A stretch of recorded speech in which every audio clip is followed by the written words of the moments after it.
చాలా మంది రెస్టారెంట్లు, హోటళ్లకు వెళ్లే రిస్క్ తీసుకోవడం లేదు. నేరుగా ఫోన్ తీసుకొని ఆన్లైన్లో ఫుడ్ ఆర్డర్ చేస్తున్నారు. నగరాల్లో జనాలు ఎక్కువగా చేస్తున్నది ఇదే. అవును, ట్రాఫిక్ జామ్, పెట్రోల్ ఖర్చులతో పాటు ఎనర్జీని సేవ్ చేసుకుంటున్నారు. నచ్చిన రెస్టారెంట్ల నుంచి ఇష్టమైన ఫుడ్ను ఆర్డర్ పెట్టి ఆరగిస్తున్నారు.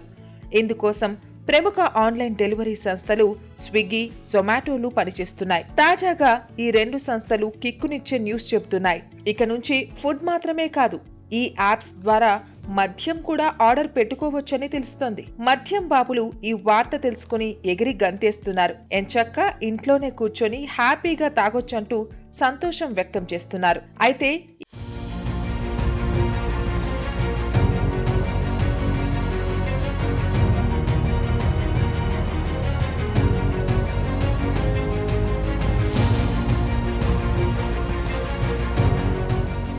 ఈ విధానం ఇప్పటికే పశ్చిమ బెంగాల్, ఒడిశా రాష్ట్రాల్లో అమల్లో ఉంది. మద్యాన్ని డోర్ డెలివరీ చేస్తున్నారు. ప్రస్తుతం దీన్ని మరో 7 రాష్ట్రాల్లో అమలు చేసేందుకు ఆయా రాష్ట్రాల ప్రభుత్వాలు ప్రయత్నాలు చేస్తున్నాయి. దీనికోసం ఆన్లైన్ ప్లాట్ఫామ్లతో మద్యం తయారీదారులు చర్చలు జరుపుతున్నారు. పరిమితి సంఖ్యలోనే మద్యం సీసాలను డెలివరీ చేయనున్నట్లు అధికార వర్గాలు చెబుతున్నాయి.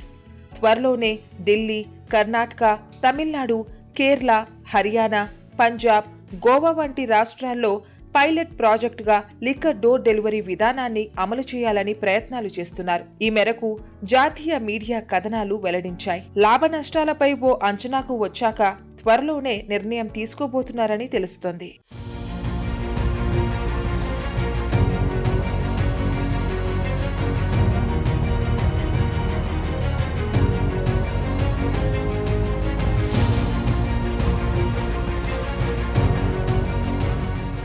కోవిడ్-19 సమయంలో మహారాష్ట్ర, జార్ఖండ్, ఛత్తీస్గఢ్, అస్సాం రాష్ట్ర ప్రభుత్వాలు అప్పట్లో తాత్కాలిక లిక్కర్ హోమ్ డెలివరీకి అనుమతి ఇచ్చాయి.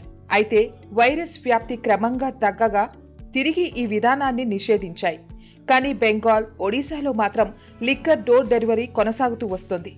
ఈ రెండు రాష్ట్రాల్లో ఈ విధానం అమల్లో ఉండడంతో మద్యం అమ్మకాలు పెరిగాయి. దాదాపు 30% అమ్మకాలు పెరిగాయని జాతీయ మీడియా కథనాలు పేర్కొన్నాయి. హైదరాబాద్ వంటి మహానగరంలో కూడా ఈ లిక్కర్ డోర్ డెలివరీ విధానాన్ని అమలు చేస్తే బావుంటుందని మద్యం ప్రియులు కోరుకుంటున్నారు. ఇటీవల జరిపిన ఓ సర్వేలో కూడా ఇదే వెల్లడైంది. ఇంట్లో కూర్చొని ఎలాంటి ఇబ్బంది లేకుండా మద్యం సేవించవచ్చని భావిస్తున్నారు.